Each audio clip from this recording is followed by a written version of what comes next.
আমি সইতে না পাইরা আমি আমার রুমে যাই। রুমে যাই তখন আমার ফ্যামিলির আমি বলি না। রুমে যাওয়ার পরে আঙ্গুল যে ডয়ের আছে এই ডয়ের অনেকগুলা পাতার ওষুধ আছে, আমি ওগুলা খাই। মানে মইরা যাম যে জায়গা শুকনো যায়। দ্বিতীয় বিয়ে করার নামে তিনি শুধু শারীরিক সম্পর্কের জন্য তার প্রথম বউকে এইভাবে করে ঠকিয়েছে। তার বাচ্চাটা হওয়ার 2 দিন পরে সে এই নিউজ দিয়েছে। গুনহা থেকে বাঁচতে দ্বিতীয় বিয়ে করলেন রফিকুল ইসলাম মাদানী হুজুর। দ্বিতীয় বিয়ে করলে আপনার জীবনে কি আর কোনো গুনাহ হবে? বাংলাদেশে একজন মজলুম ভাইরাল বক্তা নিজে গুনাহ থেকে বাঁচতে প্রথম স্ত্রী থাকা সত্ত্বেও দ্বিতীয় বিয়ে করেন। নেটিজেনরা খারাপভাবে নিচ্ছেন দ্বিতীয় বিয়ের ক্ষেত্রে ইসলামের হুকুম কি? প্রিয় দর্শক, রফিকুল ইসলাম মাদানী তিনি শিশু বক্তা নামে পরিচিত হলেও তেনার বয়স কিন্তু প্রায় 30। আর সে প্রথম বিবাহ করেছে। আর প্রথম বিবাহ করার পর যখন তার সন্তান হবে তার আগ মুহূর্তে আবার দ্বিতীয় বিবাহ করেছে। তাহলে এই দ্বিতীয় বিবাহ হঠাৎ করে তিনি এমন সময় করেছেন যে সময় তার প্রথম স্ত্রী মুমূর্ষ অবস্থায়, ঠিক সে সময় দ্বিতীয় বিবাহ করাকে কেন্দ্র করে মানুষ নানান চোখে দেখছে। কেউ বলেছে যে এটা এক মুহূর্ত তার চাহিদা, আর কিছু না। কিন্তু ইসলাম কি বলে এ বিষয় নিয়ে এনাদুল আব্বাসের বক্তব্য আমরা শুনবো এবং অত্যন্ত গুরুত্বপূর্ণ আরো কিছু ভিডিও তুলে ধরবো। না টেনে শেষ পর্যন্ত লাইক আমার দেখে আর রোজ আমি চিল্লাইতেছি হয়তো বা একটা কিছু করুম, এই জন্য আমার হাজবেন্ড নিচে চলে গেছে। আমার শাশুড়ি বলি আমার যে জালের এই জালের সাথে আমার কথা কাটাকাটি হয়, এক পর্যায়ে ঝগড়াই যে আপনি বড় বাবি হয়ে কেমন এই কাজ করেন, আপনার কি হাজবেন্ড না, আপনার হাজবেন্ড তো দেশে। মানে একটা কথা কাটাকাটি হওয়ার পর আমার শাশুড়ি বলি আমার যে মেজো জাল, আমার 5 জাল, মেজো জালও উপরে। তখন ঝামেলাটা আমার শাশুড়ি, আমার ওই জাল আর আমি। আর তখন তো আমি নতুন বই। মানে এক পর্যায়ে কথা কাটাকাটির মাঝে আমার শাশুড়ি আর আমার যে বড় যা উনি আমার বলতেছে আমার মাথা খারাপ, আমি পাগল, আমি সাইকো, এই জন্য আমি এমন করতেছি। সব মানে বিচার তো করলোই না, উল্টায় দিল যে আপনি ভুল দেখছেন। জি, এত বছর ওনারা দেখেন না ওনার ছেলে আর ওনার বাইরের বউ এমন, মানে ওনার পুতের বউ। আল্লাহ, মানে উনি শাসন করবে কি উনি আমার উল্টা গালাগালি করতেছে আমার শাশুড়ি যে আমার ছেলে এমন না। আপনার জামাই কি ব্যাখ্যা করলো? আমার ছেলে এমন না। তো ওই পর্যায়ে মানে আমার দোষাইকে বলা হয়, তখন আমি আমার রুমে যাই। আমি আমার রুমে যাই, আমার তো ফোন নাই, আমার মেজো জাল যিনি ওনারে কইছি, উনি কয় আমি নিচে চাই, নিচে যাই দেখি কি হয়েছে বা না হয়েছে। তুই মানে আমার কইতাছে কই তুই নিচে আয়। আমি কে জান আপনি, আমি একটু পরে যাব, আপনার মোবাইলটা দিয়ে, মানে আপনার মোবাইলটা দিয়ে গেলে আমি আমার বাসায় কল দিব। আমার ওই জালো গেলে বাসায় এখনো শোনাইস না, আর একটু পরে শোনা দেখি মানে বাই কি কয়, মানে আমার দেবর। তখন উনি মোবাইল দিয়ে যাওয়ার পরে আমি আমার আপনার দেবর কি আপনার ভাসুর কি বললো জানার পর? রাত্রে ঘটনা বলি, মানে এই ঘটনা তো গেল। তখন আমার হাজবেন্ড আমি ফোন দিই, ফোন দেওয়ার পরে কইতাছি উরফাইতে উনি আইব না, উনি দুপুরে খাইতেই পারবে। তখন আমি আর এই ঝামেলার কোনো কিছু করি নাই।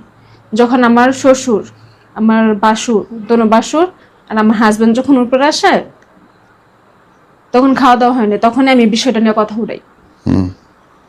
কথা উঠানোর পরে আমার বাসুররা কয় আমি সাইকো, আমি ভুল দেখছি। আর তখন আমার হাজবেন্ড আমার গায়ে হাত তোলে, মানে আমারে কেউ বিশ্বাস করে। যখন গালাগালি, মানে আমার অনেক প্রচন্ড গালাগালি করে, আমি সাইকো, আমি পাগল, মানে বিভিন্ন ইত্যাদি করার পরে আমি সইতে না পাইরা আমি আমার রুমে যাই। রুমে যাই তখন আমার ফ্যামিলির আমি বলি না। রুমে যাওয়ার পরে আঙ্গুল যে ডয়ের আছে এই ডয়ের অনেকগুলা পাতার ওষুধ আছে, আমি ওগুলা খাই। মানে মইরা যাম যে জায়গা শুকনো ওই জায়গার মধ্যে কি আছে, কিন্তু সব জায়গায় আমি বুঝি নাই। তখন খাই, খাওয়ার পরে হসপিটাল লইয়া যায়। আমার এরপরেও কি আপনি আবার দেখছেন কখনো? জি জি আবার দেখছেন? জি, আমার নন্দে যে নিয়ে আসে উনি আমার দেখছে যে খাইতে। কতদিন পরে আবার এই কাণ্ড দেখছেন? বলি প্রচারটা শেষ করে উনি আমার হসপিটাল হয়ে যাওয়ার পরে মানে সুস্থ সবল করে মানে আমি হ্যাঁ খাইছি আমি বলি আমার হসপিটাল আনার পরে আবার বাসুরের ওনার বউ সাথে ঘটনাগুলো ঘটলো ওই বাসুরে পাও ধরে মাপ চাইতে নাহলে মাপ করইব না। বুঝতে পারছি। তো ওই বাসুরে পাও ধরে মাপ চাওয়ার পরে আমি মানে আমার বাপের বাড়ি ফ্যামিলিতে গেলাম আমার বাপের বাড়িতে ফ্যামিলিতে জানাই দিয়ে দিচ্ছে যে আপনাকে মাইয়া নিয়ে খামো না কি কি করছে যে এটার কারণে খাইব না আচ্ছা না খাইলে না এতে আমার কোনো আফসোস নেই। তখন আমি আমার বাপের বাড়ি চলে গেলাম। আমার বাপের বাড়ি যে চলে গেলাম আমার বাপের বাড়ির ফ্যামিলি তো কিন্তু কেউ আশেপাশে কেউ জানা হয় নাই যে আমি এটা করছি বা এ কারণে হাইছি বা আবার সাইরা দিব মানে ফ্যামিলিতে কত কেউ জানা হয় নাই স্বাভাবিক। মানে আমার শ্বশুর বাড়ির ফ্যামিলি যারা আছে আমার শাশুড়ি আমার বাপের বাড়ির ফ্যামিলি দুই পাশেই আমার খালা শাশুড়ি বাড়ি খালা শাশুড়ি বুঝলাম, এই কাণ্ড বুঝলাম। আপনি আমাকে ওই প্রশ্ন উত্তর দেন, এই কাণ্ড কি আপনি আবার দেখছেন কখনো? জি মানে আমার তখন আনতে গেল আমার ফ্যামিলি দিয়ে দিল তারপরে তো তারপর আমি বুঝতে যদি আমি এসব দেখি মানে আমি ওটা বইলেই আমি যদি এসব দেখি আমি কখন আমার এই স্বামীর সংসার আমি করব না আমার মারে বলছি জিততে ঠিক আছে তাগের মাথায় আমি ভাই কইছে দেখতে না মানে জামাই মাপটাপ চাইছে আছে কি সইব না যা তো শেষে গেলাম শ্বশুর বাড়িতে গেলাম। রফিকুল ইসলাম মাদানী বলেছে আমাকে জীবনে সবচেয়ে কঠিন সিদ্ধান্ত নিতে বাধ্য করেছে দ্বিতীয় বিয়ে। এই সমাজে কত মানুষ আছে যারা বিবাহিত হয়েও হারাম সম্পর্কে জড়িয়ে পড়ে, গোপনে গুনাহ করে। আমি সেই পথে একজন হতে চাইনি, তাই আমি নিজেকে কোনো হোটেলে, পার্ক অথবা অন্ধকারে কোনো পথে খুঁজতে যাইনি অথবা খুঁজে পাইনি। মানে তিনি বুঝাতে চাচ্ছেন দ্বিতীয় বিয়ে করে তিনি অনেক মহান কাজ করে ফেলছেন। তিনি এত মহান কাজ করে ফেলছেন যে কাজের জন্য তিনি প্রাউডলি এখন সবার সামনে বলে বেড়াইতেছে সে দ্বিতীয় বিয়ে করে মানে বাংলাদেশ এবং পুরা দেশবাসীর জন্য অনেক মানে বড় একটা চিহ্ন রেখে গেছে। আচ্ছা, উনার যে কুরকুরানি মানে থাক, হুজুরদেরকে নিয়ে এইভাবে বলতে হয় না, কিন্তু আমার কথা হইতেছে একজন হুজুর এইভাবে করে কাজ কেমনে করেন? ঠিক আছে, বিয়ে করাই যায়, কোনো সমস্যা নাই, বিয়ে আপনি করতেই পারেন, কিন্তু একটা মানুষের তো মনুষ্যত্ব বোধ থাকে যে আমার বউটা আজকে গর্ভবতী হওয়ার সময় কত না কষ্ট করতে হয়, পেটে বাচ্চা থাকার সময় কত না কষ্ট করতে হয়, একটা সন্তান যখন একটা বাচ্চা একটা মা হওয়ায় ওই সময়টাতে কত কত কষ্টের মধ্যে দিয়ে যেতে হয়, কত কত খারাপ লাগা তার মধ্যে দিয়ে যেতে হয়। এই সময়টাতে শারীরিকভাবে মানুষগুলো ভেঙে পড়ে, মাগুলো শারীরিক মানসিকভাবে ছোট হয়ে পড়ে। এই সময়টাতে শুধুমাত্র দরকার হয় তার হাজব্যান্ড এই সময় যদি শুধু শারীরিক সম্পর্ক করার জন্যই আরেকটা বিয়ে করে, এটা কেমন শোনা যায়? যে আমি একটা জিনিস দেখেন, আমি যদি এখন বলি আমার জামাইয়ের অসুস্থ হয়েছে, আমার জামাইয়ের সমস্যা, আমার জামাইয়ের ডায়াবেটিস হয়েছে, আমার জামাই এখন আমার সাথে শারীরিকভাবে মিলিত হতে পারছে না, এটার জন্য আমি আরেকটা বিয়ে করলাম, এটা কি কোনো কথা? এটা কি কোনো কথা? একটা মেয়ে মানুষ যখন এইসব কথা বলবে তখন তো জুতা দিয়ে পিটাবে পুরো বাংলাদেশের মানুষ, পুরো পৃথিবীর মানুষ। কিন্তু কেউ কিছু বলতেছে না, বলতেছে হ্যাঁ দ্বিতীয় বিয়ে ফরজ, দ্বিতীয় বিয়ে করা যায়, দ্বিতীয় বিয়ে তো ইসলামে আছেই। কেমন হয়ে গেল না ব্যাপারটা?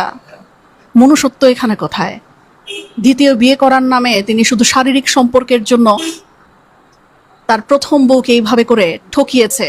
তার বাচ্চাটা হওয়ার 2 দিন পরে সে এই সম্পূর্ণ ভিডিওটি দেখলেন, বুঝতে পেরেছেন ভিডিওটি অত্যন্ত গুরুত্বপূর্ণ। আমরা ব্রেকিং নিউজ, আপডেট টপিক এবং সকল আপডেট খবর, তাজা খবরগুলো আপনাদের কাছে পৌঁছে থাকি। অবশ্যই আমাদের চ্যানেলটিকে সাবস্ক্রাইব করে নিলে সকল আপডেট এবং তাজা খবর, ব্রেকিং নিউজগুলো আপনাদের কাছে পৌঁছে যাবে। বিদায় নিচ্ছি, দেখা হবে অন্য কোনো ভিডিওতেই। সে পর্যন্ত ভালো থাকুন, সুস্থ থাকুন। আসসালামু আলাইকুম ওয়া রাহমাতুল্লাহ।